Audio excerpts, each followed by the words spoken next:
Hello my dear students, I am Sukhdev Chaudhary, physics faculty team CLC. Students, आज अपन start करने जा रहे हैं लेक्चर नंबर 50। और लेक्चर नंबर 50 का मतलब है कि इस माइनर का अपना सेकंड लास्ट लेक्चर, ठीक है ना। और अगला लेक्चर अपना होगा 51, जिसके अंदर अपना ये जो माइनर नंबर 4 है ये अपना फिनिश हो जाएगा, ठीक है बच्चों।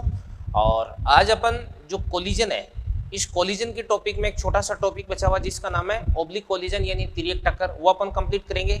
और उसके बाद में कुछ बातें अपन जो कंजर्वेशन ऑफ लीनियर मोमेंटम है यानी रेखीय संवेग संरक्षण है उस पर आधारित अपन कुछ बातें भी यहाँ पे करने वाले हैं, ठीक है।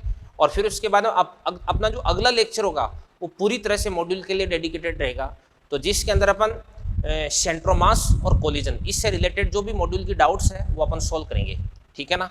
तो चलो करते हैं बात स्टार्ट। तो ओब्लिक कोलिजन मैंने आपको बताया था कि इसमें सभी अक्षों के अनुदिश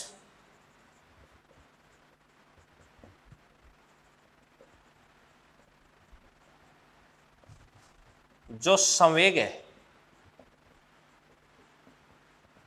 वो संरक्षित रहता है भाई। इसका मतलब ये होता है कि जैसे मतलब पी एक्स की जो इनिशियल वैल्यू है और पी एक्स की जो फाइनल वैल्यू है वो बराबर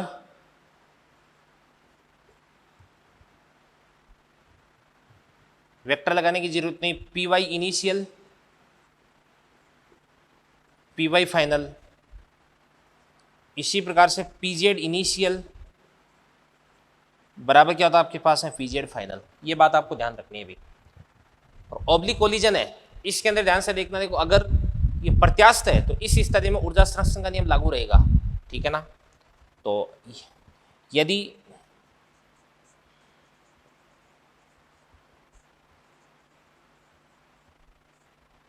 तिर्यक टक्कर प्रत्यास्थ है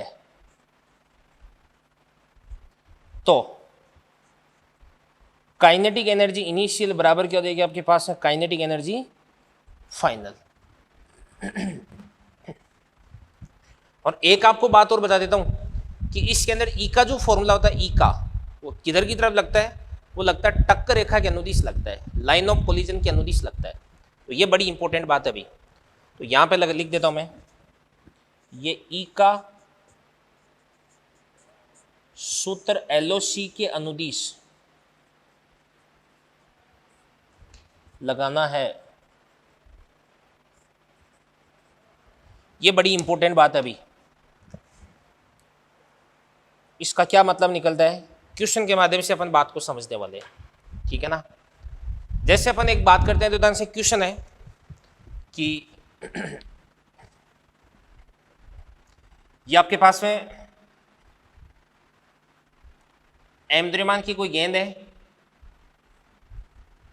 जो कि इधर की तरफ इस प्रकार से यू वेग से जा रही है। ये दूसरी एम द्रव्यमान की गेंद जो कि रेस्ट में रखी हुई है उसके साथ में टक्कर करती है। और टक्कर के बाद में अगर अपन बात करें तो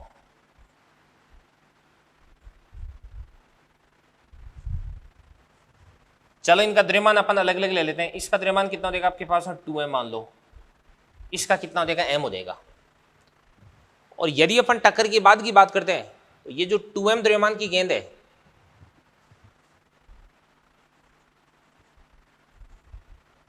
द्रव्यमान की गेंद ये इस प्रकार से इधर की तरफ जाती है, इधर की तरफ इसका जो वेग है वो कितना देगा आपके पास में भाई u/4, u/4 वेग से इधर की तरफ जा रही है।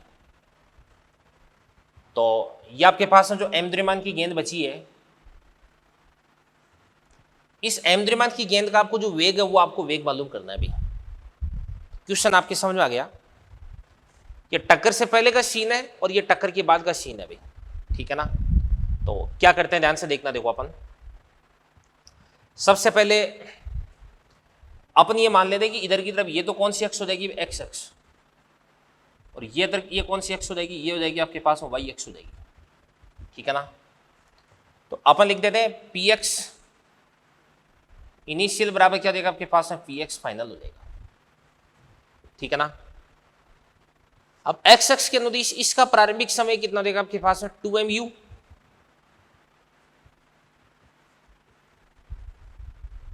और इसका कितना देगा बताओ 0, तो 2mu प्लस 0 बराबर,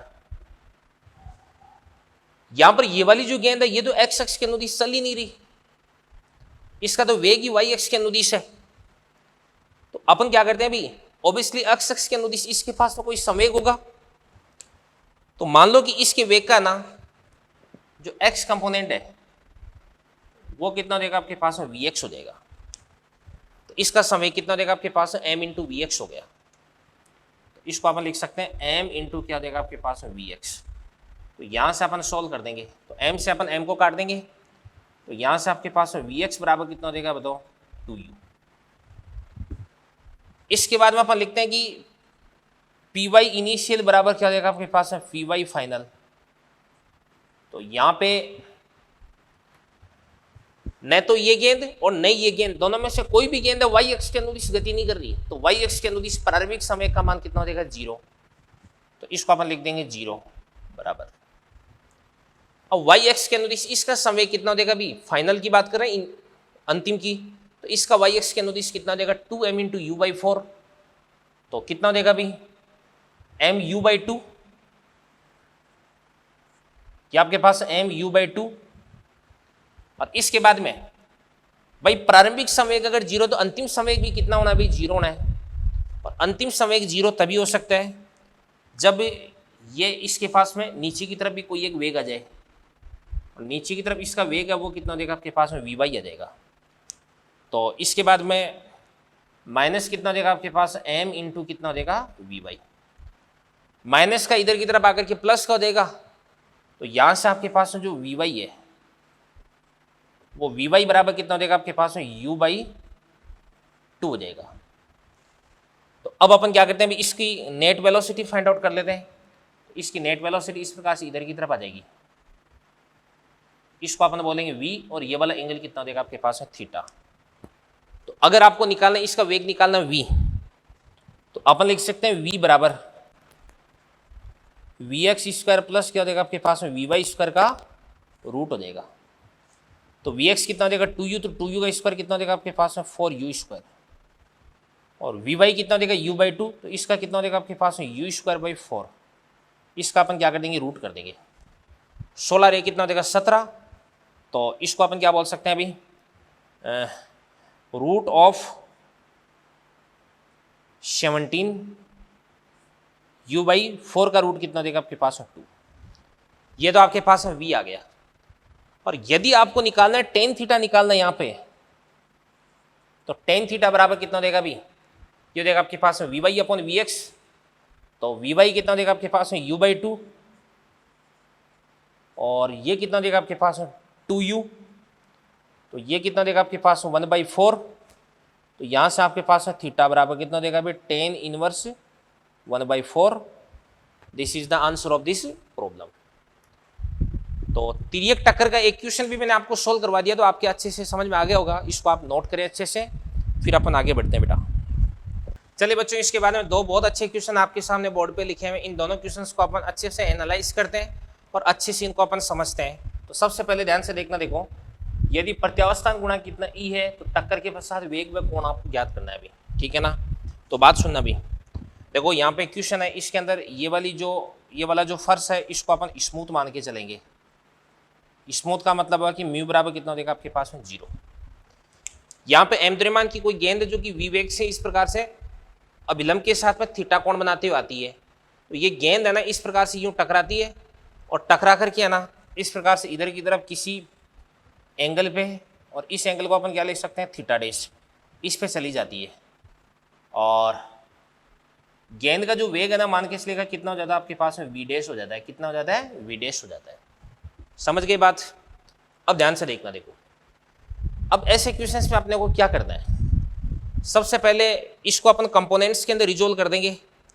तो इसकी वेलोसिटी का एक तो कंपोनेंट बन जाएगा ये,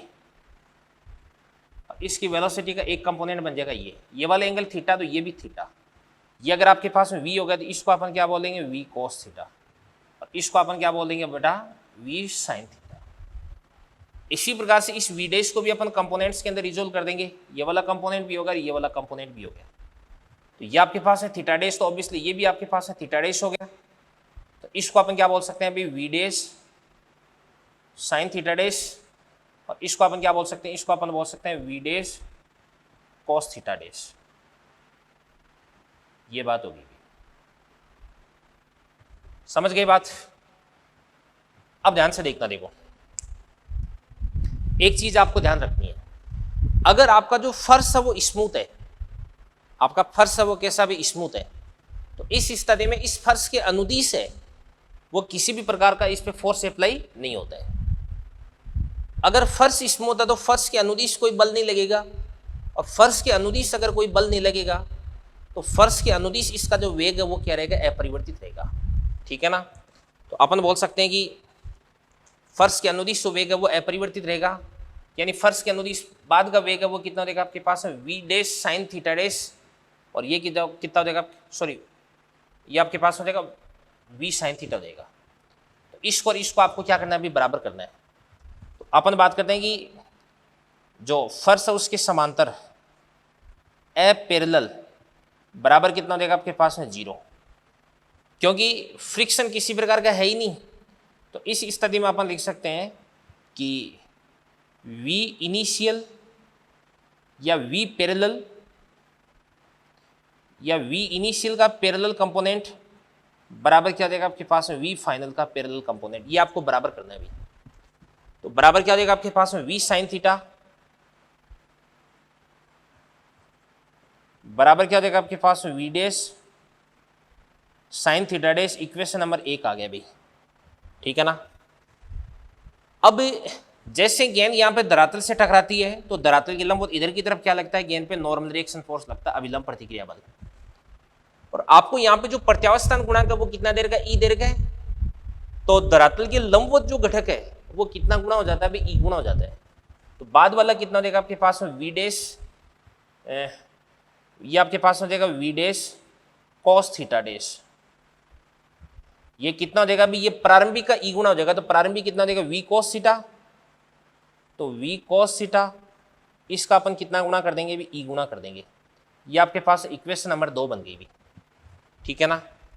इसके बाद में अपन एक काम करते हैं भाई, इन दोनों को अपन एक दूसरे से डिवाइड कर देते हैं, इन दोनों को अपन क्या कर देते हैं, एक दूसरे से डिवाइड कर देते हैं। तो क्या बन जाएगा, ध्यान से डिवाइड कर देंगे तो साइन थीटा डैश बटा कॉस थीटा डैश बराबर कितना देगा, टेन थीटा डैश। तो टेन थीटा डैश बराबर कितना देगा आपके पास में वी साइन थीटा, वी से वी कट जाएगा, साइन थीटा बटे कोस थीटा कितना देगा, टेन थीटा। तो ये आपके पास है टेन थीटा बटे क्या देगा आपके पास ई। अब यहां पर आपके पास ऑब्वियसली ई होता है वो क्या होता है, एक से छोटा ही होता है, ठीक है ना। तो एक से छोटा हो गया, तो यहां से अपन क्या लिख सकते हैं अभी, यहां से अपन लिख सकते हैं कि जो थीटा डैश है वो थीटा से क्या देगा, अभी बड़ा हो जाएगा। थीटा डैश ग्रेटर देन क्या देगा आपके पास में, थीटा। एक तो ये बात हो गई, और एक आपको निकालना भी वी डैश निकालना है। तो वी डैश कैसे निकाल सकते हैं, अभी वी डैश बराबर ये वाला कंपोनेंट और ये वाला कंपोनेंट दोनों एक दूसरे के परपेंडिकुलर हो गए, तो इनका स्क्वायर करके अपन ऐड कर देंगे। तो यहां से अपन लिख सकते हैं कि वी डैश बराबर ये वाला कंपोनेंट कितना हो जाएगा, V dash sine theta dash, इसको अपन लिख देंगे वी साइन थीटा। तो ये आपके पास हो जाएगा V square sine square theta plus, और ये वाला कंपोनेंट कितना देगा आपके पास में, तो E V square cos square theta. तो इसको अपन बोलेंगे ई स्क्वायर, और इसके बाद में क्या बन जाएगा आपके पास में वी स्क्वायर, ये आपके पास हो जाएगा कॉस स्क्वायर थीटा का रूट हो जाएगा अभी। तो यहां से आपके पास में वी डैश बराबर वी स्क्वायर का बाहर की तरफ रूट वी बन जाएगा। तो ये आपके पास में वी, इसके बाद में रूट ऑफ, इसके बाद में साइन स्क्वायर थीटा प्लस ये क्या हो जाएगा आपके पास में E square cos square theta बन जाएगा। तो यहां से आपके पास में किसकी वैल्यू आ चुकी है, भी वी डैश की वैल्यू आ चुकी है, ठीक है ना। तो वी डैश की वैल्यू भी अपन ने यहाँ पे निकाल दी है, कोई दिक्कत वाली बात है नहीं है भाई। ओके, इसके बाद में आगे बढ़ते हैं अपन। देखो यहाँ पे 2m द्रव्यमान का कोई पार्टिकल है जो कि 4u वेलोसिटी से इधर की तरफ जा रहा है, और 3m द्रव्यमान का कोई पार्टिकल है जो कि 2u वेलोसिटी से इधर की तरफ जा रहा है। ठीक है ना। अब आपको बोला जा रहा है यदि टक्कर के पश्चात दोनों पिंड चिपक जाते हैं तो अंतिम वेग तथा प्रतिशत ऊर्जा आनी आपको कैलकुलेट करनी है, ठीक है ना। अब इसके लिए अपन क्या करते हैं, अभी इधर की तरफ ये वाली जो डायरेक्शन है इसको अपन क्या मान लेते हैं x, और ये वाली जो डायरेक्शन इसको अपन मान लेते हैं y मान लेते हैं सुविधा के हिसाब से। तो संवेग संरक्षण लगा देते हैं। तो x अक्ष के अनुदिश भाई दोनों एक दूसरे से चिपक जाते हैं, तो चिपक गए तो 2m और 3m, ये कितना बन जाएगा आपके पास में 5m बन जाएगा। तो ये तो आपके पास बन जाएगा इस प्रकार से 5m, ये चिपक गए। अब इसके बाद इसका जो वेग है इधर की तरफ तो कितना हो जाएगा अभी vx, और इसका इधर की तरफ जो वेग है वो कितना हो जाएगा आपके पास में vy, ठीक है ना। तो x अक्ष के अनुदिश संवेग संरक्षण लगाते हैं तो क्या बन जाएगा, ध्यान से देखना, देखो 2m इंटू 4u, तो कितना बन जाएगा आपके पास में, देखो x अक्ष के अनुदिश प्रारंभिक संवेग ये आपके पास है 8mu बराबर कितना देगा आपके पास है 5m इंटू वी एक्स। तो यहाँ से आपके पास में वी एक्स बराबर ये कितना देगा आपके पास 8u/5। इसके बाद ध्यान से देखना, देखो y अक्ष के अनुदिश प्रारंभिक समय कितना देगा 3m इंटू 2u, तो 3m इंटू 2u कितना देगा 6mu बराबर कितना देगा आपके पास है 5m इंटू वी वाई। तो यहां से m से m को काट देंगे, तो यहां से आपके पास वी वाई बराबर ये कितना देगा आपके पास है 6u अपॉन क्या देगा आपके पास है 5। अब आपको क्या करना है, अभी v निकालना है, तो v बराबर कितना देगा V X square plus V Y square का रूट हो देगा, तो बराबर कितना देगा वी एक्स स्क्वायर कितना देगा बताऊं 8u का कितना देगा 64u स्क्वायर बटे 25 और 36u स्क्वायर बटे 25, तो 64 और 36 कितना होता है 100, तो 100u स्क्वायर अपॉन 25, तो 100u स्क्वायर का कितना देगा आपके पास है 10u अपॉन 5, तो आपके पास में कितना देगा 2u देगा, कितना देगा 2u। अब अपन बात करते हैं इनिशियल काइनेटिक एनर्जी, तो Ki बराबर इसकी कितने देगी 1/2 इंटू कितना देगा 2m इंटू 4u का होल स्क्वायर कितना देगा आपके पास में 16u स्क्वायर। इसके बाद में प्लस इसकी कितना देगी 1/2 इंटू 3m इंटू 2u का स्क्वायर कितना देगा आपके पास में 4u स्क्वायर, तो बराबर क्या देगा आपके पास में 2 से 2 को काट दो तो 16mu स्क्वायर, और 4/2 कितना होता है आपके पास में 2 होता है, 3 इंटू 2 कितना हो जाएगा 6, 16 और 6 कितना हो जाएगा आपके पास में 22, तो इसको अपन बोलेंगे 22mu स्क्वायर। और यहाँ से अपन क्या करते हैं, के फाइनल निकाल देते हैं, फाइनल काइनेटिक एनर्जी। तो अंतिम गतिज ऊर्जा कितने देगी 1/2 इंटू कितना देगा द्रव्यमान कितना देगा आपके पास में 5m, और इसका जो वेग है वो कितना देगा 2u, तो 2u का कितना देगा आपके पास में 4u स्क्वायर, तो 4/2 कितना देगा आपके पास में 2 देगा, और 5 इंटू 2 कितना देगा 10, तो 10mu स्क्वायर। अब आपको क्या निकालना है, गतिज ऊर्जा में प्रतिशत आनी, तो ये आपको निकालना है डेल्टा के परसेंटेज बराबर क्या हो देगा, हानि बोल रहे हैं, तो अपन क्या कर सकते हैं अभी भाई डेल्टा के निकाल देते हैं एक बार, अपन माइनस का साइन आ जाएगा, तो इसका फॉर्मूला था के फाइनल माइनस क्या देगा आपके पास है के इनिशियल अपॉन के इनिशियल इंटू 100 हो गया, तो बराबर, तो फाइनल कितना देगा आपके पास है 10 माइनस इनिशियल कितना देगा आपके पास में 22 बटे इनिशियल कितना देगा आपके पास में 22 गुणा कितना देगा आपके पास में 100, तो 10 माइनस 22 कितना देगा माइनस का 12, तो माइनस का 12 और माइनस का 12 बटे 22, तो कितना देगा आपके पास में माइनस का 6 बटे कितना देगा आपके पास में 11, तो ये आपके पास में जाएगा माइनस का 600/9, सॉरी 600/11। सॉल्व करते हैं माइनस का 11 इंटू 5 कितना देगा आपके पास में 55, ये 5 आ गया, ठीक है ना, 5 0, तो 11 इंटू 4 कितना देगा आपके पास में 44, इसके बाद में 6, तो 5%।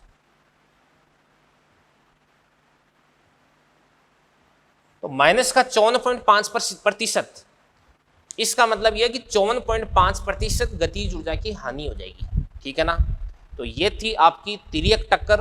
तो तिर्यक टक्कर भी मैंने आपको अच्छे से समझा दी है, इसको आप अच्छे से नोट करें। 2 अच्छे क्वेश्चन भी अपने सोल्व हो चुके हैं इस पे। तो चलिए बच्चों, इसके बाद में 2 क्वेश्चन अपन और देखते हैं, दोनों ही बड़े शानदार क्वेश्चन है। देखिएगा सबसे पहला क्वेश्चन, इसको अपन अच्छे तरीके से समझने वाले हैं। क्या कह रहे हैं देखो ध्यान से, यदि m तथा 2m के मध्य जो टक्कर है वो कैसे भी प्रत्यास्थ है, यानी यहाँ पर आपके पास m द्रव्यमान का कोई पिंड है जो कि u वेग से आता है, स्मूथ सरफेस पे रखा हुआ है और ये 2m के साथ में टक्कर करता है, ठीक है ना।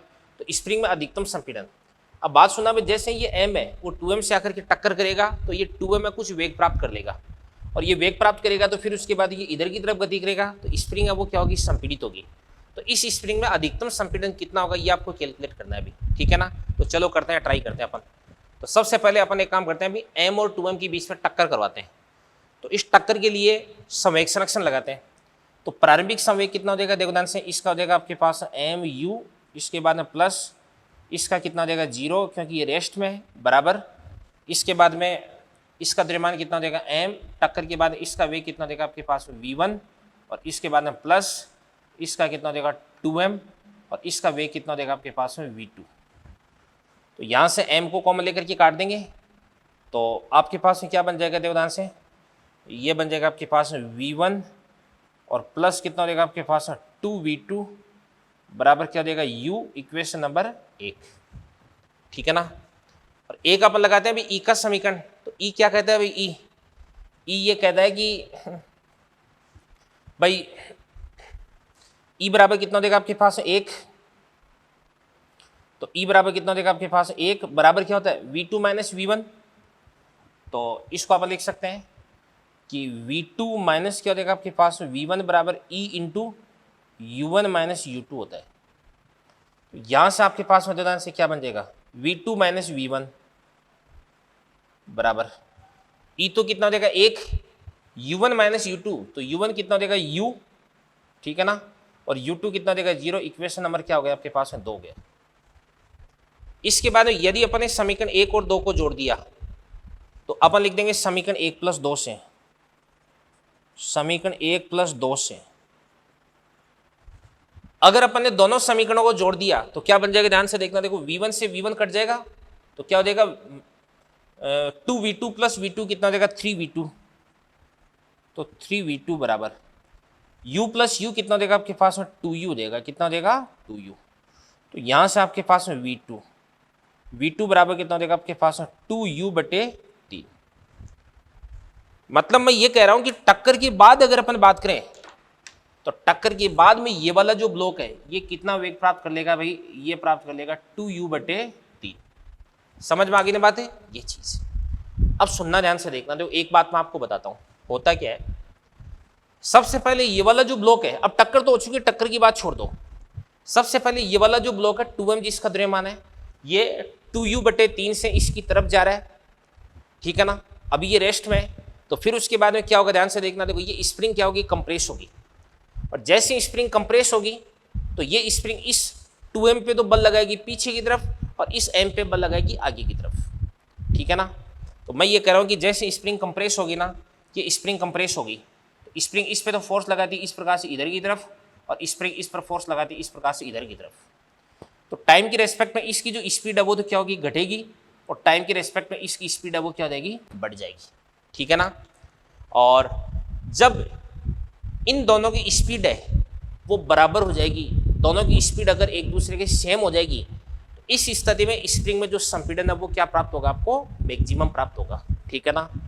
तो ध्यान से देखना, देखो स्प्रिंग में संपीड़न अधिकतम कब प्राप्त होता है, इस बात को लिख भी लेना। स्प्रिंग में संपीड़न अधिकतम तब प्राप्त होता है जब स्प्रिंग से जुड़े हुए दोनों ब्लॉक समान वेग से गति करते हैं, ठीक है ना। तो समान वेग से गति करते हैं तो अपन ऐसे मान लेते हैं कि अल्टीमेटली इसका जो वेग है वो भी कितना हो जाएगा आपके पास इधर की तरफ v और इसका वेग भी कितना हो जाएगा आपके पास में इधर की तरफ v हो जाएगा। ये दोनों समान वेग से गति कर रहे हैं ना, इस स्थिति में स्प्रिंग में संपीड़न वो क्या हो जाएगा, अधिकतम हो जाएगा, ठीक है ना। अब मैं ये देख लेता हूं कि सबसे पहले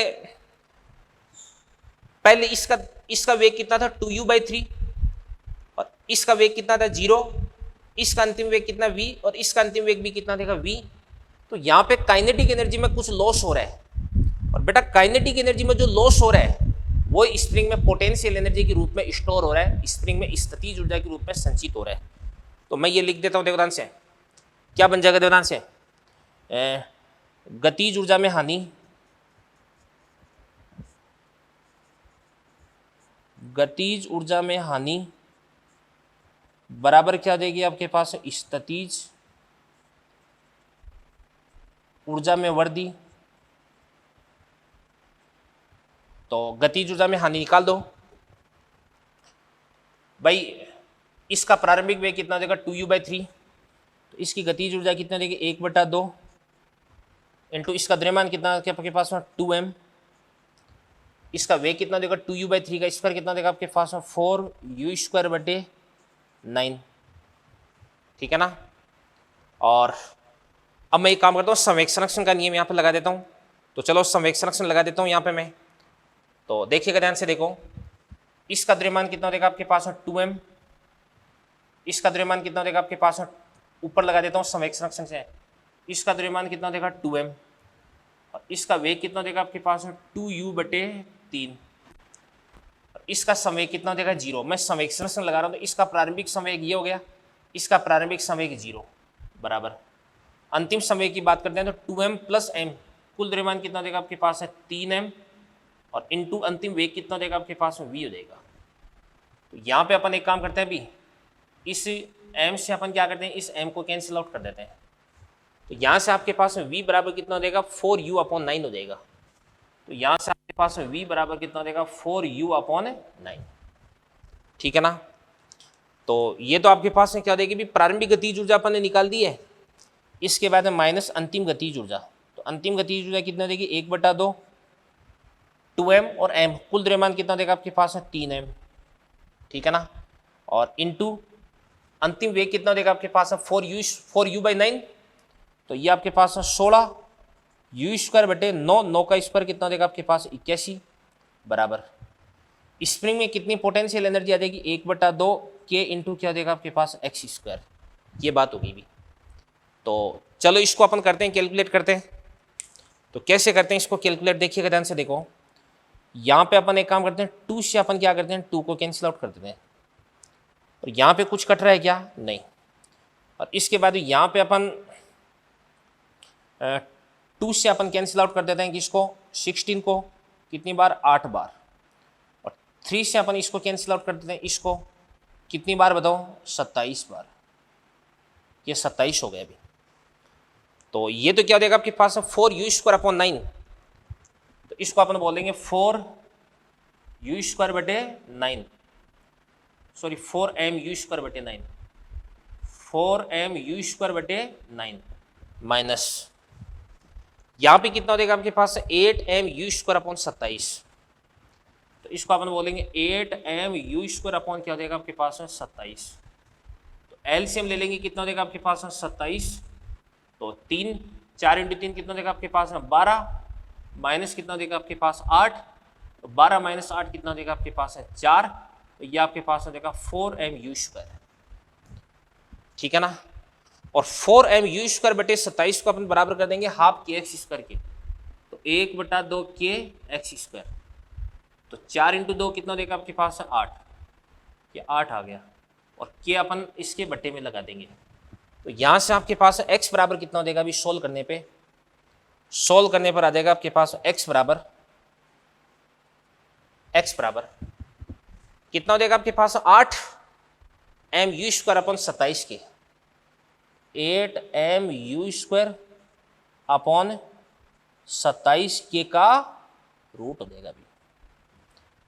तो सुनना ध्यान से, देखना, देखो सबसे पहले आपको इसके और इसके बीच में टक्कर करवानी है और टक्कर के बाद में इस ब्लॉक का जो वेग है ना वो वेग आपको निकाल लेना। अब टक्कर को भूल जाओ, आप तो ये बोल दो कि आप तो ये सोच लो कि 2m द्रव्यमान का ब्लॉक है वो 2u/3 प्रारंभिक वेग से इस ब्लॉक की तरफ गति कर रहा है। अब समय के सापेक्ष इसका वेग घटेगा, इसका वेग बढ़ेगा स्प्रिंग बल की वजह से, और जब दोनों का वेग बराबर हो जाएगा तो इस स्थिति में स्प्रिंग में जो संपीड़न है वो आपको अधिकतम प्राप्त होगा भी, ठीक है ना। तो अब देखना ध्यान से, देखो इसका वेग भी v, इसका वेग भी v, तो संवेक्षण अक्षण से आप v की वैल्यू निकाल दो, तो v कितना आ रहा है आपके पास 4u/9 आ रहा है। अब यहाँ पे इन दोनों ब्लॉक्स की काइनेटिक एनर्जी में जो लॉस हुआ है वो पोटेंशियल एनर्जी में गेन के बराबर कर देना है। तो गतिज ऊर्जा में हानि को आप हाफ के एक्स स्क्वायर के बराबर कर दोगे ना, तो यहाँ से आपके पास x की वैल्यू आ जाएगी। बड़ा ही आसान सा तरीका है भाई। चलो आगे बढ़ते हैं फिर अपन। देखो यहाँ पर ये अपने पास कोई ऊंची बिल्डिंग है और सेम हाइट की ये भी कोई ऊंची बिल्डिंग है। दोनों के बीच की डिस्टेंस कितनी भी 60 मीटर, इसका बॉटम A और इसका बॉटम B पर है।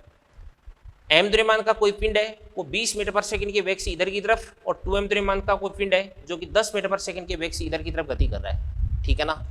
तो दोनों एक दूसरे के साथ में क्या करते हैं, टक्कर करते हैं, और टक्कर के पश्चात में दोनों एक दूसरे के साथ में चिपक जाते हैं, ठीक है ना। भाई इन दोनों की जो हाइट है वो सेम है या नहीं है ये अपने को गिवन नहीं है, ठीक है।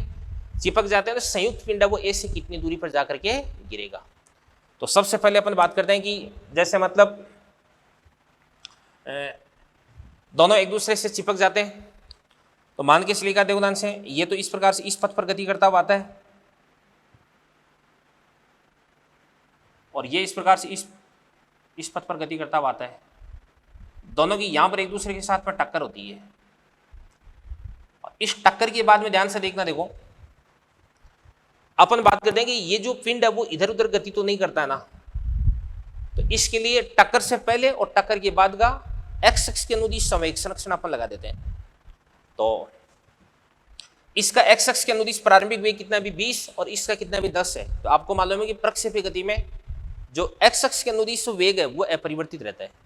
तो इसका कितना देगा भी 20 इंटू कितना देगा आपके पास m, और इसका कितना देगा आपके पास है 10 इंटू कितना देगा आपके पास है 2m। ये माइनस का देगा, ये प्रारंभिक संवेग 0, तो m और 2m कितना देगा आपके पास है 3m इंटू क्या देगा आपके पास है vx हो जाएगा। तो यहां से आपके पास जो vx है वो कितना देगा 0 देगा। यानी टक्कर के पश्चात ये आपके पास है जो संयुक्त पिंड है उसका x अक्ष के अनुदिश कोई भी वेग नहीं होगा, तो सीधा ये इस प्रकार से नीचे की तरफ है यूं गिरेगा भाई, और यहां पर आकर के गिरेगा। तो यहां से लेकर के यहां तक आपको डिस्टेंस फाइंड आउट करनी है भाई। अब बात सुनना भी, अपन बात करते हैं एक्स अक्ष के अनुदिश इसका वेग कितना भी 20 और इसका वेग कितना भी 10 है। तो एक्स अक्ष के अनुदिश सापेक्ष वेग कितना हो जाएगा 30 और दूरी कितनी हो जाएगी 60 हो जाएगी। तो टक्कर में कितना समय लगेगा, समय बराबर दूरी बटा चाल। तो दूरी कितनी हो जाएगी 60 और चाल कितनी हो जाएगी 20 प्लस 10 कितनी हो जाएगी 30।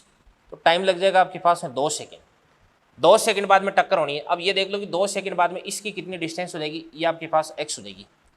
तो अपन बात करते हैं x बराबर कितना हो जाएगा 1/2 इंटू 1/2 का एका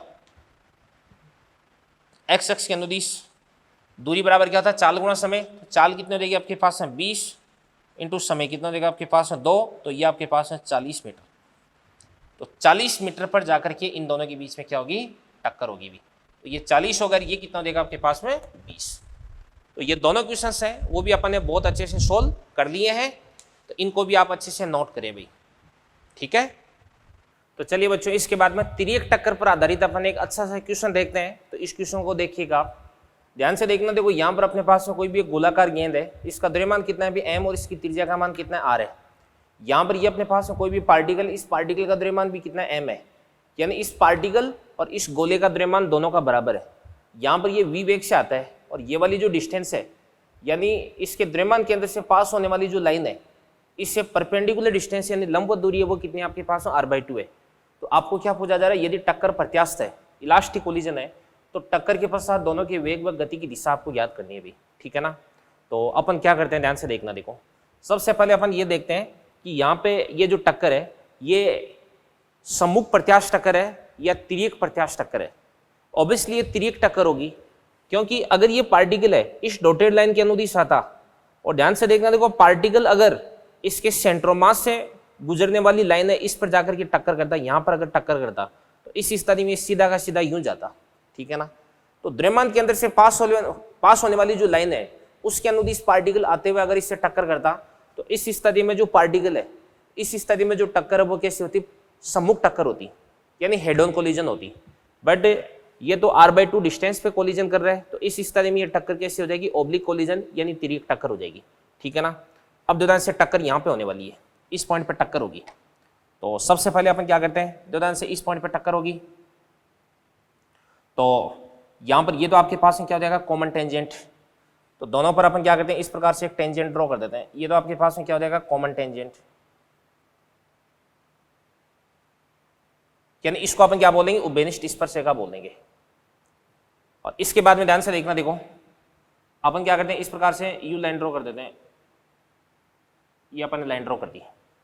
तो यहां पर इस वाली लाइन को अपन क्या बोल सकते हैं, लाइन ऑफ कोलिजन बोल सकते हैं। क्या बोल सकते हैं, लाइन ऑफ कोलिजन। और यहां पर पार्टिकल है इसके अनुदिश इस प्रकार से यूं गति कर रहा है, ठीक है ना। तो इसके बाद इसको अपन क्या करते हैं, इससे यू मिला देते हैं। मान के चलेगा यहां पर ये वाला जो एंगल है, इस वाले एंगल को अपन क्या बोल देते हैं, थीटा बोल देते हैं। क्या बोल देते हैं, थीटा, ठीक है ना। तो चलो अपन थीटा की बात करते हैं। भाई इस वाले ट्राइंगल को अगर आप देखोगे तो यहां से लेकर के यहां तक की ये वाली जो डिस्टेंस है वो तो कितनी हो जाएगी, आर। और ये वाली डिस्टेंस आपको क्वेश्चन में क्या दे रखी है बताओ, r/2। तो ये तो क्या हो जाएगा, लंब, और ये क्या हो जाएगा, कर्ण हो जाएगा। तो लंब और कर्ण के मध्य संबंध क्या होता है भाई, साइन थीटा। तो अपन लिख सकते हैं साइन थीटा बराबर लंब बटे कर्ण। तो लंब तो कितना देगा आपके पास, r/2, और बटे कर्ण कितना देगा आपके पास, r। तो बराबर कितना देगा आपके पास, 1/2। तो अगर आपके पास है साइन थीटा कितना देगा, 1/2, तो यहां से आपके पास है थीटा बराबर कितना देगा, 30 डिग्री हो जाएगा। कितना देगा, 30 डिग्री, ठीक है ना। तो थीटा बराबर 30 डिग्री हो गया। अब अगर थीटा बराबर 30 डिग्री हो गया तो इसकी वेलोसिटी इस प्रकार से इधर की तरफ आ रही है, इधर की तरफ। मतलब ये मैं डायग्राम में थोड़ा सा इस प्रकार से यूं बना सकता हूं कि ये वाली जो लाइन है ये तो क्या देगी आपके पास है, लाइन ऑफ कोलिजन। ये v की दिशा होगी। तो अपन ऐसे देख सकते हैं द्योदान से, ये कॉमन टेंजेंट हो गया ये वाली लाइन। तो यहां पे जो प्रारंभिक वेग है इस गेंद का प्रारंभिक वेग इस प्रकार से इधर की तरफ हो जाएगा आपके पास है कितना, v। और यहां पर ये वाला एंगल कितना हो जाएगा आपके पास है, 30 डिग्री हो जाएगा। तो इस v का इधर की तरफ तो कंपोनेंट कितना हो जाएगा आपके पास है, v cos 30। और cos 30 कितना होता है, √3/2, तो √3v/2 हो जाएगा। और यहां पर ये वाला कितना देगा आपके पास में, बताओ, v sin 30, और sin 30 कितना होता है, 1/2। तो इसको अपन क्या बोलेंगे, 1/2 बोलेंगे, मतलब v/2 बोलेंगे। क्या बोलेंगे, v/2। मतलब मैं ये कह रहा हूं कि ये जो गेंद है, ये जो पार्टिकल है, इस पार्टिकल की वेलोसिटी इधर की तरफ कितना देगी, v। अब इस v का जो आपके पास लाइन ऑफ कोलिजन है, जो टक्कर रेखा, इसके अनुदिश वेग कितना हो जाएगा बताओ, इसके अनुदिश वेग हो जाएगा √3v/2। और इसके अनुदिश ये वाला घटक कितना हो जाएगा आपके पास में, v/2 हो जाएगा। क्या हो जाएगा, v/2। अब ध्यान से देखना, देखो यहाँ पे अपने को फ्रिक्शन यानी घर्षण के बारे में कोई जानकारी नहीं दे रखी है, ठीक है ना। और यदि अपने को घर्षण के बारे में कोई जानकारी नहीं दे रखी है तो आप याद रखना कि दोनों वस्तुओं के जो कॉमन टेंजेंट यानी जो उभयनिष्ठ स्पर्शरेखा इसके अनुदिश वेगों के घटक है वो अपरिवर्तित रहते हैं, ठीक है ना। तो अगर अपन टक्कर के बाद की बात करते हैं तो टक्कर के बाद की अगर अपन बात करेंगे तो इस स्थिति में एक तो ये आपके पास ये वाला पार्टिकल हो गया, और एक आपके पास में द्योदान से ये वाली गेंद हो जाएगी। ये पार्टिकल हो गया और ये आपके पास में गेंद हो गई। गेंद का सेंट्रोमास में मान लेता हूं ये रहा, ठीक है ना। अब पार्टिकल है, इस पार्टिकल का टक्कर से पहले इधर की तरफ वेग कितना भी v/2, तो टक्कर के बाद में भी उभयनिष्ठ स्पर्शरेखा के अनुदिश जो वेग है वो क्या रहता है, अपरिवर्तित रहता है। तो इसका वेग अपन इधर की तरफ कर देते हैं इस प्रकार से, कितना v/2।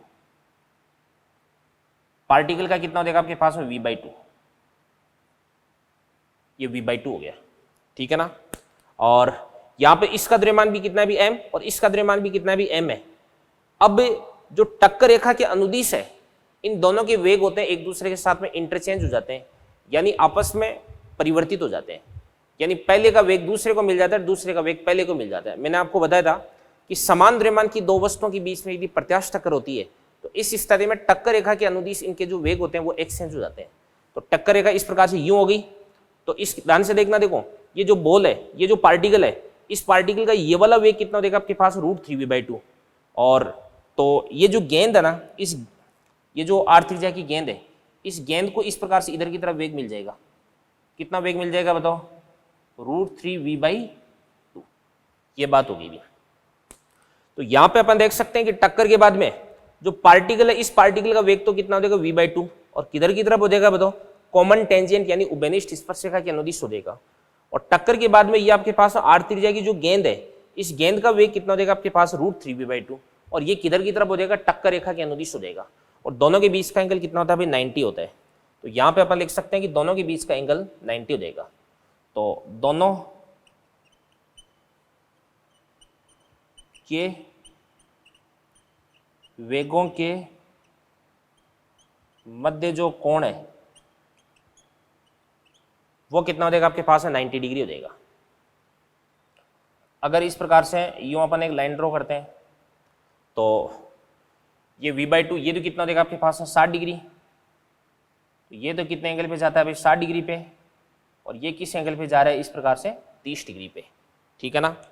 मैंने एक लाइन लिखी थी, याद होगी आपको, कि जो ई का सूत्र होता है, ई का फॉर्मूला होता है, वो किधर की तरफ लगाते हैं अपन, ई का फॉर्मूला लगाते हैं टक्कर रेखा के अनुदिश। तो टक्कर रेखा के अनुदिश दोनों के जो वेग होते हैं आपस में इंटरचेंज हो जाते हैं, एक दूसरे के साथ में एक्सचेंज हो जाते हैं। अगला टॉपिक अपना रॉकेट प्रणोदन। वैसे ध्यान से देखना, तो ये वाला जो टॉपिक है ये मैंने आपको न्यूटन्स लॉज ऑफ मोशन के अंदर भी पढ़ा रखा है, बट फिर भी इसकी आपको ब्रीफ में जो थोड़ी सी जानकारी है वो मैं आपको दे देता हूँ। ध्यान से देखना, देखो जैसे कोई भी रॉकेट होती है, रॉकेट का जो प्रोपल्सन होता है वो किस पर आधारित होता है, एक तो संवेग संरक्षण पर, एक तो किस पर आधारित होता है, संवेग संरक्षण पर आधारित है।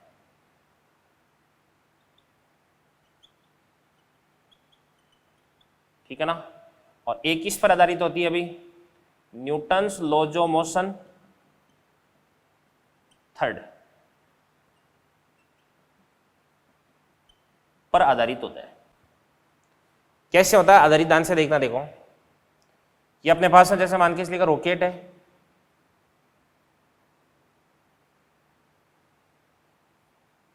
ये रॉकेट की बॉडी है, इसके अंदर यहां पर क्या भरा होता है, अभी फ्यूल भरा होता है। ठीक है ना। और अब ध्यान से देखना, तो रॉकेट है, इस रॉकेट के अंदर क्या होता है, ईंधन भरा होता है, और वो ईंधन जलता है, और ईंधन के जलने से क्या जनरेट होती है, गैसें जनरेट होती है। क्या जनरेट होती है, गैसें। और वो गैसें है ना, वो रॉकेट के सापेक्ष इस प्रकार से पीछे की तरफ निकलती है। तो गैसों का पीछे की तरफ निकलने का जो वेग है वो कितना हो जाएगा आपके पास में, वी आर हो जाएगा। ये आपके पास हो जाएगा वी आर। अब ध्यान से देखना, तो वो यदि गैसें हैं वो पीछे की तरफ निकल रही किस वेग से, वी आर वेग से, तो गैसें अगर पीछे की तरफ निकलेगी तो Newton's laws of motion third से यहां पर जो रॉकेट है, इस रॉकेट पर ऊपर की तरफ फोर्स लगेगा। ऊपर की तरफ कितना फोर्स लगेगा बताओ, ऊपर की तरफ फोर्स लग जाएगा इस प्रकार से, V R into D M over D T. ठीक है ना। ऊपर की तरफ इतना फोर्स जनरेट हो जाएगा। और इस रॉकेट का मान किस लेगा, जो द्रव्यमान है अभी कितना आपके पास एम है, तो इस पे नीचे की तरफ कितना फोर्स लगता है, अभी एम जी फोर्स लगता है। कितना फोर्स लगता है, एम जी फोर्स। अब मैं कई बार ऐसा पूछ लिया जाता है कि इस पर ऊपर की तरफ जो प्रणोद है वो कितना होना चाहिए ताकि रॉकेट है वो ऊपर की तरफ उठ जाए। तो अपन बात करते हैं रॉकेट के उठने के लिए, रॉकेट के ऊपर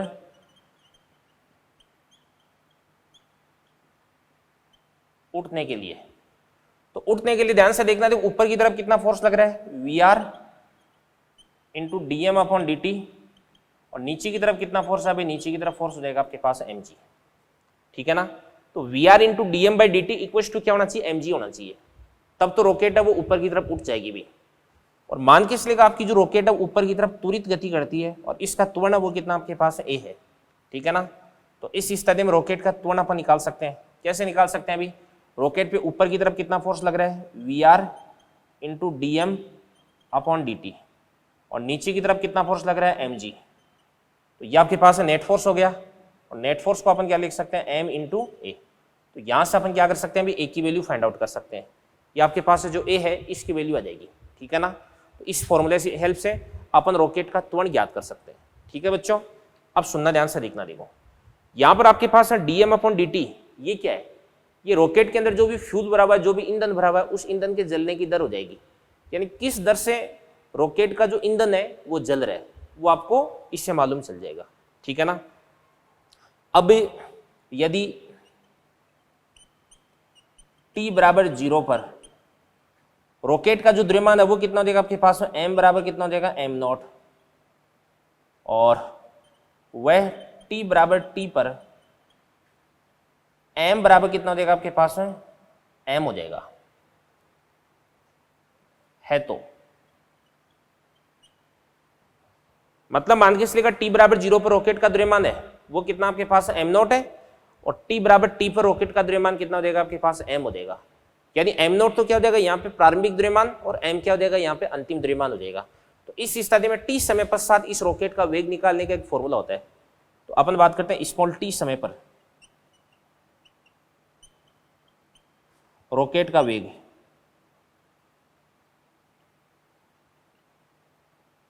इसका फॉर्मूला था आपके पास में v बराबर u माइनस क्या होता है आपके पास में gt, और इसके बाद में प्लस क्या देगा आपके पास में vr और log base e m not upon क्या देगा आपके पास m हो जाएगा। तो अंतिम वेग v बराबर क्या था आपके पास u माइनस gt प्लस क्या होता है vr log base e m not upon m होता है। अब कई बार आपको क्वेश्चन में बोल दिया जाता है कि ग्रेविटी को आपको नेग्लेक्ट करना है, भी गुरुत्व को आपको कंसीडर नहीं करना है। इस स्थिति में माइनस जीटी वाली ये जो टर्म है इसको अपन हटा देंगे, तो फॉर्मूला क्या बन जाएगा v बराबर u plus V R log base E M naught upon M हो जाएगा, ठीक है ना। और कई बार ऐसे बोल दिया जाता है कि रॉकेट है वो विरामावस्था से ऊपर की तरफ उठना स्टार्ट करता है, यानी रॉकेट का जो प्रारंभिक वेग है वो कितना देर का आपको 0 देर का है। तो यहाँ पर अपन u को भी क्या पुट कर देंगे, भी 0 पुट कर देंगे। तो यहाँ से आपके पास में v बराबर क्या हो जाएगा, अभी V R log base E M naught upon M हो जाएगा, ठीक है ना। अब एम नॉट तो क्या होता है, अभी प्रारंभिक द्रव्यमान होता है, और एम क्या होता है, अभी अंतिम द्रव्यमान होता है। मान के चलिएगा किसी भी क्वेश्चन में आपको ऐसे बोल दिया कि रॉकेट के अंदर मान के चलिएगा 80% है वो फ्यूल भरा हुआ है, रॉकेट के अंदर 80% है वो क्या भरा हुआ है, फ्यूल भरा हुआ है। तो इस स्थिति में अपन क्या कर सकते हैं, जैसे एम नॉट है इसको तो अपन क्या मान लेंगे, एम मान लेंगे, ठीक है ना, या कुछ भी मान लिया अपन ने। एम नॉट को अपन क्या क्या मान लेंगे, मान के चलिएगा एक्स मान लेंगे। तो आपके पास अंतिम द्रव्यमान एम है वो क्या हो जाएगा, अभी भाई 80% फ्यूल है वो तो बर्न हो चुका है, वो तो कंज्यूम हो चुका है, और 20% इसकी बॉडी का मास है, इसकी ये जो इसकी जो बॉडी है इसका द्रव्यमान है, तो 20% है वही बचेगा अभी। तो अंतिम द्रव्यमान कितना देगा आपके पास में, x/5। तो x बटे कितना देगा आपके पास में, 5 हो जाएगा। तो अपन क्या पुट कर देंगे यहाँ पर आपके पास एम नॉट अपॉन एम, तो एम नॉट कितना हो जाएगा x अपॉन x/5, तो ये आपके पास हो जाएगा लॉग बेस ई 5 हो जाएगा। और आपको मालूम होना चाहिए कि बेस में अगर ई देर का है तो इसको बेस में 10 लाने के लिए आपको 2.303 से मल्टीप्लाई करते हैं, तो 2.303 लॉग बेस 10 5 आ जाएगा, और लॉग बेस 10 5 है इसकी वैल्यू लगभग कितनी होती है, 0.7 होती है, ठीक है ना। तो लॉग है इसके बारे में थोड़ी बहुत इंफॉर्मेशन आपको होनी चाहिए भी, ठीक है। तो रॉकेट प्रोपल्सन है इसके लिए इतना मटेरियल जो मैंने आपको बताया है वो सफिशिएंट है। यहाँ पर आपको ये ध्यान रखना है कि कैपिटल एम तो क्या हो जाएगा, अभी रॉकेट का किसी भी पर्टिकुलर इंस्टेंट पर द्रव्यमान हो जाएगा, किसी भी समय पर द्रव्यमान हो जाएगा। वी आर क्या हो जाएगा, अभी वी आर हो जाएगा गैसों का रॉकेट के सापेक्ष वेग, गैसों का रॉकेट के सापेक्ष वेग हो जाएगा। डीएम अपॉन डी टी क्या हो जाएगी, ईंधन के जलने की दर हो जाएगी, ठीक है ना, ये चीज होगी। भी एम नोट क्या है, प्रारंभिक द्रव्यमान, और एम क्या देगा आपके पास, अंतिम द्रव्यमान। यू क्या प्रारंभिक वेग, और जी क्या यहाँ पे गुरुत्वीय त्वरण, और टी क्या आपके पास है समय। तो इन सब की वैल्यू फुट करके अपन इसका आंसर निकाल सकते हैं भी, ठीक है। तो इन चीजों को आप नोट करें, फिर अपन आगे बढ़ते हैं। चलिए बच्चों, बोर्ड पे 2 क्वेश्चन मैंने आपके सामने लिख दिए हैं, और ये दोनों क्वेश्चन है वो बहुत ही आसान और इम्पोर्टेंट है भी, तो ध्यान से देखिएगा। देखो पहला क्वेश्चन क्या करे कि 5m द्रव्यमान का एक विरामावस्था में रखा हुआ कोई पिंड है 3 भागों में विस्फोटित होता है। अब यहाँ पर आपको ये मालूम होना चाहिए कि जो विस्फोट होता है वो आंतरिक बलों की वजह से होता है कि बाह्य बलों की वजह से होता है, आंतरिक बलों की वजह से। और यदि आंतरिक बलों की वजह से विस्फोट होता है तो इस स्थिति में रेखीय संवेग संरक्षित रहता है। अब यहाँ पर ये जो पिंड है पहले विरामावस्था में रखा हुआ है, तो ऑब्वियसली इसका प्रारंभिक संवेग है वो कितना है, भी 0 है, तो अंतिम संवेग है वो भी क्या होना चाहिए, 0 होना चाहिए। तो पहले तो आपके पास में 5m द्रव्यमान का एक ही पिंड था, तो इसका प्रारंभिक संवेग 0 है। अब ध्यान से देखना, देखो ये 3 भागों में बढ़ जाता है जिनके द्रव्यमानों का अनुपात कितना है, 1:1:3 है, ठीक है ना। और ये जो तीनों भाग है, इन तीनों भागों के रेखीय संवेग का जो सदिश योग है वो आपको कितना लेके आना है, 0 लेके आना है, ठीक है ना। और समान द्रव्यमान के 2 पिंड होते हैं, परस्पर लंबवत 50 मीटर पर सेकंड की वेग से गति करते हैं, तो तीसरे पिंड का आपको वेग बताना है अभी, ठीक है ना। तो ध्यान से देखना, देखो अपन बात करते हैं सबसे पहले ये 5m है, तो प्रारंभिक समय कितना देगा आपके पास, P इनिशियल बराबर द्रव्यमान कितना देगा आपके पास में 5m और विरामावस्था में रखा है तो वेग कितना देगा आपके पास में 0, तो ये आपके पास में कितना देगा भी 0 देगा। ये तो आपके पास में प्रारंभिक संवेग हो गया, और प्रारंभिक संवेग अगर 0 गया तो अंतिम संवेग है वो भी कितना देगा आपके पास में 0, तो P फाइनल बराबर P इनिशियल, तो ये भी आपके पास में कितना देगा भी 0 देगा। ठीक है ना। अब ध्यान से देखना, देखो 1:1:3, ये 3 भागों में इसको अपने को बांटना है, और पिंड है इसका द्रव्यमान कितना है भी 5m है। ठीक है ना। तो m और 3m ऐसे मैं डिवाइड कर दूंगा अभी। ठीक है ना। तो अनुपात में बांटना तो आपको आता ही होगा खैर। ठीक है ना, छोटी क्लासों में सीख लेते हैं ये तो अपन। तो यहाँ पर आपके पास 3 पिंड हो जाएंगे, एक तो ये पिंड हो गया, और एक इस प्रकार से आपके पास ये पिंड हो जाएगा, और एक इस प्रकार से आपके पास ये पिंड हो जाएगा। ये 3 हो गए। इसका द्रव्यमान कितना देगा आपके पास m, और इसी प्रकार से इसका द्रव्यमान कितना देगा आपके पास m। यहाँ पर ये जो बचा हुआ इसका द्रव्यमान कितना देगा आपके पास 3m हो जाएगा। कितना हो जाएगा 3m। ठीक है ना। तो ये m हो गया, ये भी m, और ये कितना देगा आपके पास 3m हो जाएगा। अब यहां पर आपको ये बोला जा रहा है कि समान द्रव्यमान के 2 पिंड परस्पर लंबवत 50 मीटर पर सेकंड के वेग से गति करते हैं, तो यहां पर इसका वेग है वो इधर की तरफ अपन कितना मान लेंगे भाई 50, और यहां पर इसका जो वेग है वो इधर की तरफ अपन कितना मान लेंगे, इसका भी हो जाएगा आपके पास है 50 मीटर पर सेकेंड। ठीक है ना। तो ऑब्वियसली इसका जो वेग है वो अपन किस प्रकार से निकालेंगे भाई, देखो ध्यान से। सबसे पहली बात है कि यहाँ पर ये वाला जो पिंड है इसके पास एक्स अक्ष के अनुदिश संवेग है, नेगेटिव एक्स के अनुदिश, तो यहाँ पर इसके अनुदिश इसके पास में जो संवेग है वो एक तो किधर की तरफ होना चाहिए भी पॉजिटिव एक्स के अनुदिश, तो पॉजिटिव एक्स के अनुदिश इसका जो वेग है वो कितना देगा आपके पास में Vx हो जाएगा। कितना हो जाएगा Vx। तो यहाँ पर पॉजिटिव एक्स के अनुदिश यानी धनात्मक एक्स अक्ष के अनुदिश इसके पास में जो वेग है, इससे इसके पास में जो संवेगार है वो तो इसके संवेग को कैंसिल आउट कर देगा, और वाई अक्ष के अनुदिश पे आपको जो अंतिम संवेग है वो 0 लेके आना है, तो इसके पास में पॉजिटिव वाई के अनुदिश है तो इसके पास में इस प्रकार से नेगेटिव वाई के अनुदिश हो जाएगा। तो यहाँ पे इसको अपन क्या बोल देंगे Vy बोल देंगे। क्या बोल देंगे Vy बोल देंगे। अब यहाँ पे इसका द्रव्यमान कितना देगा आपके पास m हो जाएगा। कितना हो जाएगा m। तो यहाँ पे इसको अपन क्या बोल सकते हैं 50 इंटू m, संवेग बराबर क्या होता है द्रव्यमान इंटू वेग, तो क्या बन जाएगा आपके पास 50 इंटू m। यहाँ पे इसका वेग भी कितना हो जाएगा 50, तो संवेग कितना हो जाएगा आपके पास द्रव्यमान इंटू वेग यानी 50 इंटू m हो गया। यहाँ पे इसका द्रव्यमान कितना है भी 3m है, तो इसका संवेग कितना हो जाएगा आपके पास बताओ 3m इंटू Vx, तो इसको अपन बोलेंगे 3m इंटू Vx, और इसी प्रकार से इसका भी कितना देगा आपके पास 3m इंटू क्या देगा आपके पास में Vy हो जाएगा। ठीक है ना। अब सुनना ध्यान से देखना, देखो यहाँ पे इसका पॉजिटिव एक्स के अनुदिश और इसका नेगेटिव एक्स के अनुदिश संवेग आपको बराबर करना है, तो बराबर कर देते हैं चलो अपन। तो क्या बन जाएगा आपके पास 3m, ये आपके पास में Vx बराबर कितना देगा आपके पास में 50, तो यहाँ से आपके पास में जो Vx है Vx बराबर कितना देगा आपके पास में बताओ भाई, सॉरी 50m है ना, 50m, ये आपके पास में देगा 50m, तो m से m को काट देंगे, तो यहाँ से आपके पास में Vx बराबर कितना देगा अभी 50/3, और इसी प्रकार से ध्यान से देखना, देखो 3m इंटू Vy बराबर ये भी कितना देगा आपके पास 50m, m से m को काट देंगे तो यहाँ से Vy बराबर भी कितना देगा आपके पास 50/3। और यदि आपको यहाँ पे v कैलकुलेट करना है तो v बराबर क्या होता है आपके पास में, इसका वेग वो इधर की तरफ कितना हो जाएगा मान के इसलिए v हो जाएगा। कितना हो जाएगा v, तो आपको v कैलकुलेट करना है, इसका वेग ही तो आपको पूछा जा रहा है, तो v बराबर कितना होता है आपके पास में Vx square plus Vy square का रूट हो देगा। ठीक है ना। अब Vx कितना हो जाएगा 50/3 और ये भी कितना हो जाएगा आपके पास में 50/3, तो अगर इन दोनों का स्क्वायर करके अपन जोड़ देंगे तो यहाँ पर कितना देगा आपके पास 50√2/3 मीटर पर सेकेंड, ये आपके पास आंसर आ जाएगा भाई। ठीक है ना।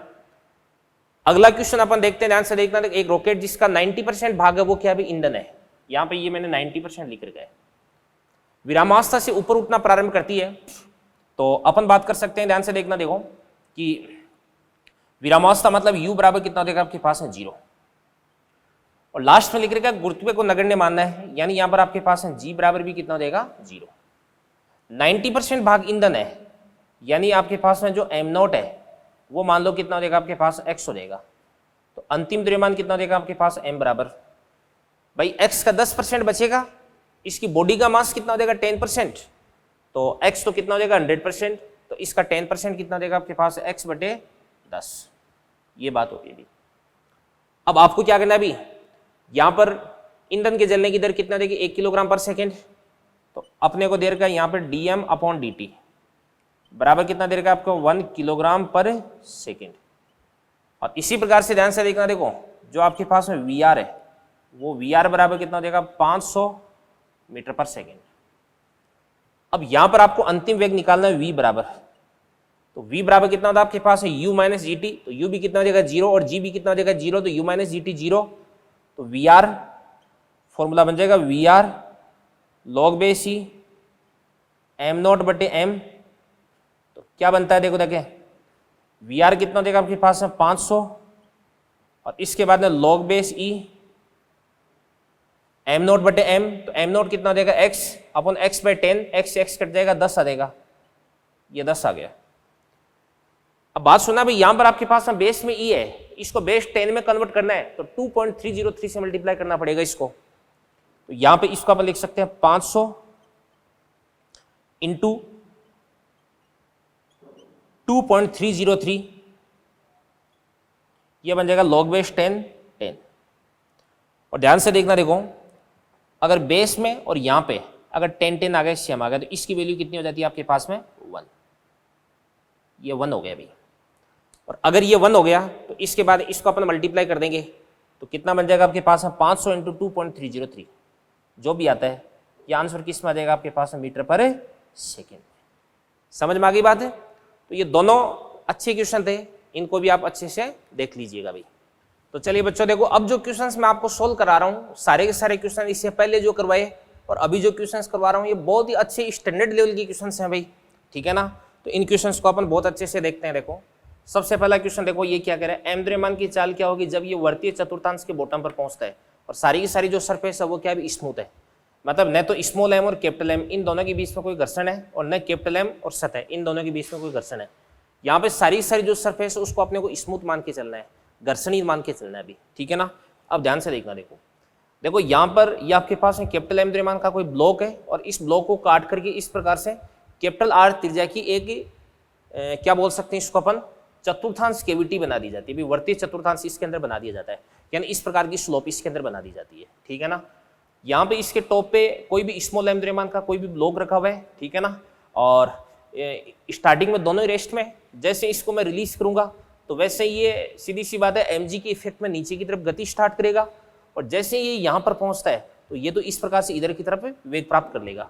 अब मैं आपको यहाँ पे ये बता रहा हूँ कि इस निकाय के पास में केवल और केवल ऊर्ध्वाधर दिशा में बल है भाई, ऊर्ध्वाधर दिशा में तो एम जी लगी रहे, हॉरिजॉन्टल डायरेक्शन में क्षैतिज दिशा में केवल और केवल कौन सा बल हो सकता है अभी घर्षण बल, और वो यहाँ पर अनुपस्थित है।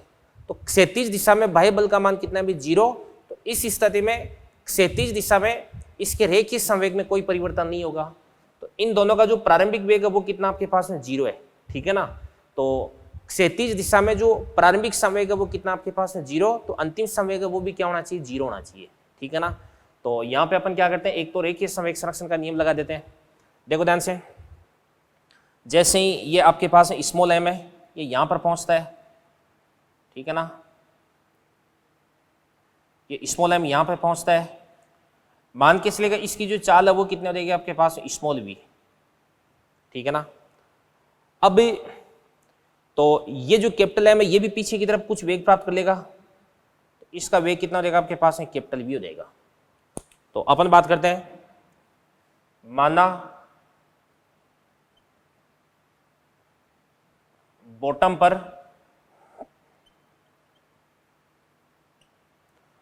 पर स्मॉल एम का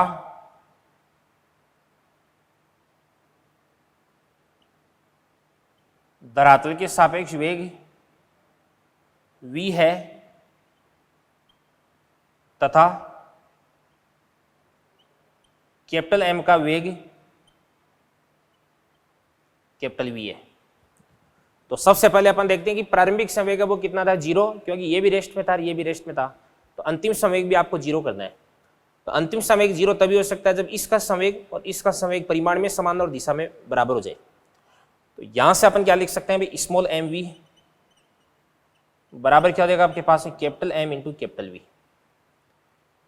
अब ध्यान से देखना, देखो यहां पे अपने को किसकी वैल्यू फाइंड आउट करनी है, स्मॉल वी की वैल्यू फाइंड आउट करनी है। तो सबसे पहले आपके पास में जो कैपिटल वी है, इस कैपिटल वी को अपन क्या करते हैं, साइड में कर देते हैं। तो कैपिटल वी अपन ने कैलकुलेट कर लिया, तो कैपिटल वी कितना हो जाएगा आपके पास है एम वी अपॉन ये आपके पास है कैपिटल एम हो जाएगा, ठीक है ना। और एक मैंने यहाँ पे ये बोल रखा है कि सारी की सारी जो सतह है वो घर्षणहीन है, यानी यहाँ पर किसी प्रकार का फ्रिक्शनल फोर्स नहीं लग रहा है। तो इस स्थिति में एनर्जी कंजर्वेशन है वो भी अपन लगा सकते हैं। ऊर्जा संरक्षण से अपन लिख सकते हैं भाई प्रारंभिक गतिज ऊर्जा कितनी थी भाई, इसकी भी कितनी थी 0, और इसकी भी कितनी थी, इसकी भी 0 और इसकी भी कितनी थी 0। तो गतिज ऊर्जा 0 प्लस स्थितिज ऊर्जा की बात करते हैं। अब ध्यान से देखना, देखो ये अपनी प्रारंभिक स्थिति, इसकी प्रारंभिक स्थिति अंतिम स्थिति से r ऊपर है, ठीक है ना। तो इसकी पोटेंशियल एनर्जी कितनी देगी आपके पास mgh, h कितना देगा आपके पास r, ठीक है ना, बराबर। और अंतिम स्थिति में अगर अपन बात करते हैं गतिज ऊर्जा, तो इसकी गतिज ऊर्जा कितनी देगी 1/2, इसके बाद m इंटू क्या देगा आपके पास v², और इसके बाद में प्लस यहाँ पे इसकी काइनेटिक एनर्जी कितनी देगी हाफ कैपिटल m इंटू क्या देगा आपके पास है कैपिटल v², और इसके बाद में पोटेंशियल एनर्जी कितनी देगी आपके पास है 0, क्योंकि ये कहाँ पर आ चुका है भाई, वर्तीय चतुर्थांश के बॉटम पर पहुंच चुका है, ठीक है ना। तो यहाँ से आपके पास क्या बन जाएगा ध्यान से mgr, इसको अपन लिख देंगे mgr बराबर। इसके बाद यहाँ से अपन 1/2 है, इसको अपन कॉमन निकालेंगे, ठीक है ना। इसके बाद स्मॉल m, ये आपके पास में v², और इसके बाद में इसको तो अपन 1/2 को तो कॉमन निकाल लिया ना, तो ये आपके पास हो जाएगा स्मॉल m v², इसके बाद में प्लस इसके बाद में capital m into capital v²। तो यहाँ पर आपके पास कैपिटल v है, इसको मैं ये लिख दूंगा, तो इसको अपन क्या लिख सकते हैं भाई capital m into capital v²। तो कैपिटल v² क्या बन जाएगा आपके पास है m² v² अपॉन क्या हो जाएगा आपके पास में कैपिटल m², इसको अपन बोलेंगे कैपिटल m² बोल देंगे, ठीक है ना। अब यहां पर आपके पास है एक जो कैपिटल m है, इसको अपन एक कैपिटल m से कैंसिल आउट कर देंगे, ठीक है ना। तो क्या बन जाएगा आपके पास में, यहां से जो v² है इसको मैं बाहर कॉमन निकाल लूंगा, तो निकालता हूं चलो मैं, ये 2 को मैं यहां पे लगा दूंगा, तो क्या बन जाएगा आपके पास में 2 mgr बराबर, यहां से v² को मैंने कॉमन निकाल लिया, तो आपके पास बन जाएगा v², तो भाई यहां से कॉमन आ गया ना, तो यहां पे तो देगा आपके पास स्मॉल m, ठीक है ना। और चलो एक काम करता हूं, यहां से स्मॉल m को भी मैं कॉमन निकाल लेता हूं, ठीक है ना। ये स्मॉल m को भी मैंने कॉमन निकाले, स्मॉल m v² पूरे को कॉमन निकाल लिया, तो यहां पे तो क्या देगा आपके पास 1 और प्लस यहाँ पे स्मॉल m v² को कॉमन निकाल लिया, तो ये आपके पास है क्या देगा स्मॉल m अपॉन ये आपके पास है कैपिटल m हो जाएगा। अब यहाँ पे स्मॉल m को अपन स्मॉल m से कैंसिल आउट कर देंगे, तो ये आपके पास में v² आ गया। तो अगर इसको अपन सोल्व कर देंगे, तो यहाँ से आपके पास स्मॉल v बराबर क्या बन जाएगा, ध्यान से देखना, देखो 2gr, इसको अपन बोलेंगे 2gr upon 1 plus small m upon capital m, इसका अपन क्या कर देंगे रूट कर देंगे। तो ये तो आपके पास स्मॉल v की वैल्यू आ गई, और ध्यान से देखना, देखो यहां से अगर अपन इस स्मॉल v की वैल्यू इसके अंदर अपन पुट कर देंगे, तो ये अपने पास है कैपिटल v की वैल्यू भी आ जाएगी। तो याद रखना ऐसे क्वेश्चंस के अंदर एक तो अपन रेखीय संवेग संरक्षण का नियम लगाते हैं हॉरिजॉन्टल डायरेक्शन में, और एक अपन क्या करते हैं अभी एनर्जी कंजर्वेशन लगाते हैं, ऊर्जा संरक्षण का नियम लगाते हैं, ठीक है ना बेटा। इसके बाद अगला क्वेश्चन अपन देखते हैं, ध्यान से देखना, देखो ये क्वेश्चन क्या कर रहा है। तो देखिए यहाँ पे ये जो क्वेश्चन है ये बड़ा शानदार क्वेश्चन है, इस क्वेश्चन को अपन अच्छे से समझते हैं। यहाँ पे ये क्या कह रहा है भाई, यदि m द्रव्यमान का लड़का है, लड़के का द्रव्यमान कितना दे रखा है स्मॉल m, यहाँ पर ये अपने पास में कोई भी ट्रॉली A है, और बेटा ये आपके पास में कोई ट्रॉली B। अब यहाँ पे सुविधा के लिए दोनों के द्रव्यमान, दोनों ट्रॉलियों का द्रव्यमान, इसका भी कैपिटल M और इसका भी कैपिटल M लिख दिया है, और मैंने ये मान लिया कि दोनों इस सेम डायरेक्शन में v वेलोसिटी से चल रही थी। और पहले जो लड़का है ना स्मॉल m द्रव्यमान का, वो इस ट्रॉली का ही पार्ट था, इस ट्रॉली के ऊपर ही खड़ा था, ठीक है ना। अब ये जो लड़का है ये ट्रॉली A के सापेक्ष u वेग से A से B पर कूदता है, तो ये किस वेग से भाई u वेग से कूदता है, और ये जो वेग u है वो किसके सापेक्ष दे रखा है, वो A के सापेक्ष दे रखा है अभी, A के सापेक्ष। तो A तथा B का अंतिम वेग आपको ज्ञात करना है अभी। अब ध्यान से देखना, देखो ऐसा है कि मान के इसलिए देखो ध्यान से, सबसे पहले अपन बात करते हैं, अपन इसकी बात करते हैं, इस ए और लड़के की। तो ए प्लस क्या देगा आपके पास में बॉय सिस्टम। अब यहां पर लड़का ए है, सॉरी लड़का है, वो ट्रॉली ए पर फोर्स लगाता है और ट्रॉली इस लड़के पर फोर्स लगाती है। दोनों एक दूसरे पर फोर्स लगाते हैं। क्या बाहर से किसी प्रकार का फोर्स यहाँ पे अप्लाई हो रहा है क्या? नहीं। और यदि बाहर से किसी प्रकार का बल नहीं लग रहा तो इस स्थिति में इस निकाय का जो रेखीय संवेग है वो क्या रहेगा? संरक्षित।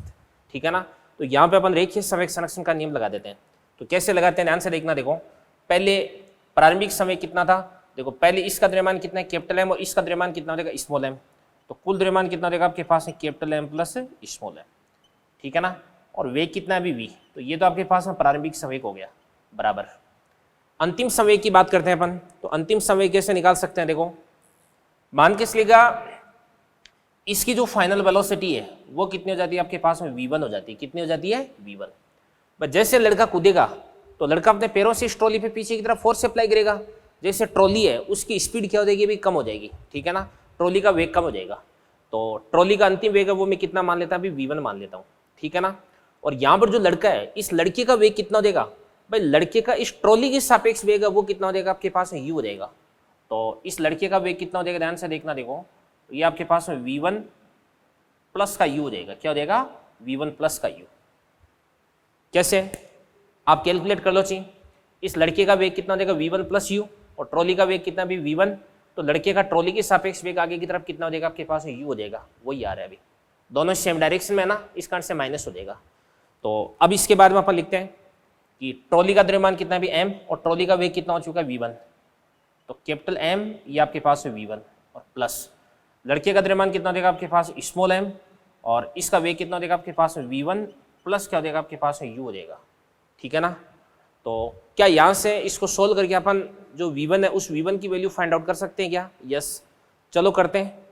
तो क्या कर सकते हैं अपन ध्यान से, ये बन जाएगा आपके पास में v1 अपने को निकालना है ना। तो इसको अपन लिख सकते हैं कैपिटल M प्लस क्या देगा आपके पास? स्मॉल m इंटू क्या देगा v और इसके बाद में बराबर ये आपके पास m v1 को कॉमन ले लेंगे। तो ये आपके पास है कैपिटल M प्लस क्या देगा आपके पास? स्मॉल m ये आपके पास है v1 और इसके बाद में mu प्लस का तो इधर आकर के माइनस का बन जाएगा। तो इसको अपन क्या बोल सकते हैं? mu। तो ये आपके पास हो जाएगा कैपिटल M प्लस क्या देगा आपके पास? स्मॉल m इंटू v और माइनस क्या देगा आपके पास? mu। अब यहाँ से अगर आपको v1 की वैल्यू फाइंड आउट करनी है तो इजीली अपन कैलकुलेट कर सकते हैं। v1 बराबर, तो v1 बराबर क्या देगा आपके पास है? Capital M plus small m into v minus क्या देगा आपके पास? mu upon capital M plus small m। ये तो आपके पास है क्या देगा अभी? v1 आ देगा। ठीक है ना। अब सुनना ध्यान से देखना। देखो यहाँ पर ये जो लड़का है, अब ये लड़का हवा के अंदर जंप कर चुका है। अब ये लड़का किस ट्रॉली पर जाकर के गिरेगा? अभी ट्रॉली बी पर जाकर के गिरेगा। तो अब इस लड़के और इस ट्रॉली इन दोनों का जो निकाय है उसके लिए अपन रेखीय संवेग संरक्षण का नियम लगा देंगे। कैसे? कि जैसे लड़का है वो इस ट्रॉली पर जाकर के गिरेगा तो ट्रॉली तो लड़के पे फोर्स लगाएगी और लड़का ट्रॉली पे फोर्स लगाएगा। यानी इस सिस्टम पर बाहर से कोई बल लग रहा है क्या? नहीं भाई, लड़के को मैंने ट्रॉली बी का पार्ट अब मान लिया है। ठीक है ना। तो इस निकाय पर बाहर से किसी प्रकार का बल लग रहा है क्या? नहीं लग रहा। तो इस स्थिति में अपन लिख सकते हैं बी प्लस बॉय सिस्टम। तो B plus boy system, B plus boy system. तो इसके लिए अपन क्या लिख सकते हैं ध्यान से भाई? प्रारंभिक संवेग की बात करते हैं भाई। कूदने से पहले ये आपके पास लड़का है, लड़के का द्रव्यमान कितना देगा? m और लड़के का वेग कितना देगा आपके पास में? v1 plus u। तो v1 प्लस क्या देगा आपके पास में? u। ठीक है ना। और इसके बाद में ट्रॉली का द्रव्यमान कितना देगा आपके पास में? कैपिटल M और वेलोसिटी कितना देगी इसकी? v। तो ये तो दोनों का प्रारंभिक संवेग हो गया। और यदि अपन बात करते हैं अंतिम संवेग की, तो अब ये लड़का इस ट्रॉली का पार्ट बन चुका है। तो कुल द्रव्यमान कितना देगा आपके पास में? कैपिटल M प्लस क्या देगा आपके पास? Small m। और मान लो कि इसका जो अंतिम वेग है वो कितना हो जाएगा आपके पास में? v2 हो जाएगा। कितना हो जाएगा? v2। तो इसको अपन क्या लिख सकते हैं? v2 लिख सकते हैं। ये आपके पास में v2 हो गया। ठीक है ना।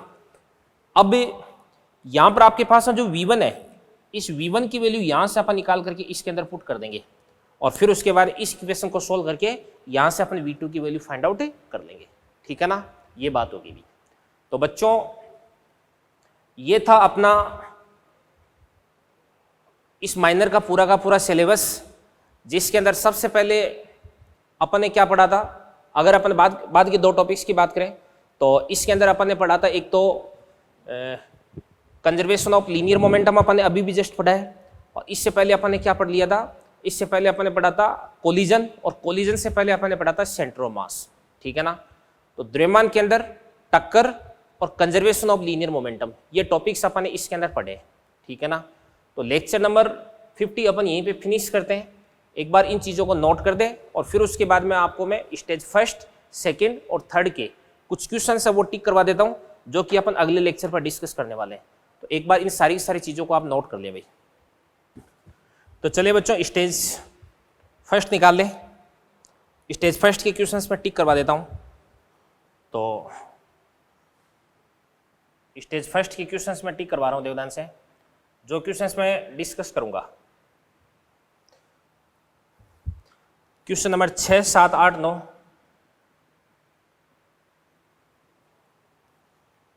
और इसके बाद में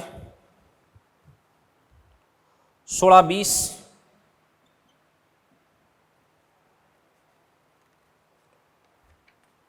इसके बाद में 25, 26, 27,